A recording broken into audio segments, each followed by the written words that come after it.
அன்புக்குரிய தேவ ஜனமே, மீண்டும் உங்கள் ஒவ்வொருவரையும் இயேசு கிறிஸ்துவின் பரிசுத்த நாமத்தில் அன்போடு வாழ்த்துகின்றேன்.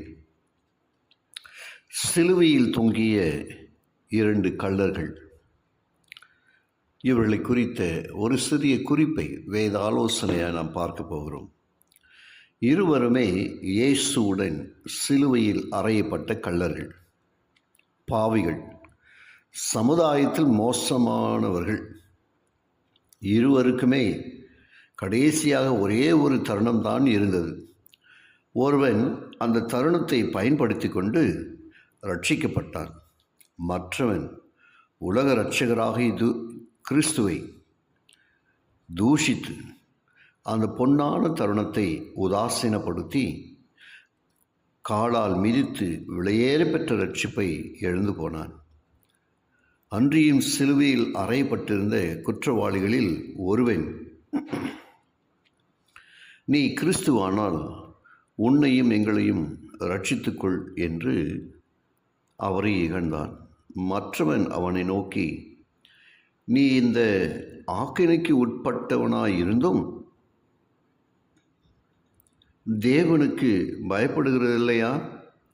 நாமும் நியாயமாய் தண்டிக்கப்படுகிறோம். நாம் நடப்பித்தவைகளுக்கு தக்க பலனை அடைகிறோம். இவரோ தகாத ஒன்றையும் நடப்பிக்கவில்லையே என்று அவனை கடிந்து கொண்டு இயேசுவை நோக்கி, ஆண்டவரே, நீர் உம்முடைய ராஜ்யத்தில் வரும்போது அடியனை நினைத்தருளும் என்றான். இயேசு அவனை நோக்கி, இன்றைக்கு நீ என்னுடனே கூட பரதீசில் இருப்பாய் என்று மெய்யாக உனக்கு சொல்லுகிறேன் என்றார். லூக்கா 23ஆம் அதிகாரம் 39லிருந்து 43 வசனம் வரைக்கும் இந்த காரியங்களை பார்க்கிறோம். தன் பாவத்திற்காக மனவருந்தி மனம் திரும்பின கள்ளனுக்கு நம்பிக்கையையும் பரலோக நிச்சயத்தையும் கொடுத்தார் இயேசு. பிரியமானவர்களே, இதிலிருந்து என்ன தெரிகிறது? ரட்சிப்பு கர்த்தருடையது தான்.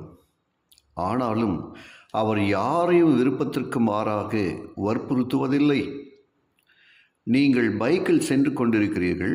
நடந்து போகிற ஒருவருக்கு உதவும் நோக்கில் அவரை பைக்கில் ஏற்றும்படி அழைக்கிறீர்கள். அவர் வரவில்லை.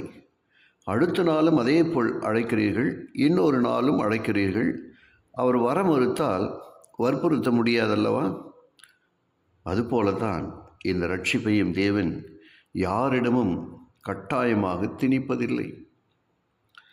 அது ஒவ்வொருவரின் தனிப்பட்ட சுதந்திரமான விருப்பமாகும். ஆம், பிரியமானவர்களே, இந்த ரட்சிப்பை குறித்து நாம் கவலை கொண்டிருக்கிறோமா, கவலை கொள்ளாமல் இருக்கிறோமா? சிந்திக்கிறீர்களா? ஜெபத்தோடு நீங்கள் காரியங்களை சிந்தித்து பாருங்கள். ஜெபிப்போம்.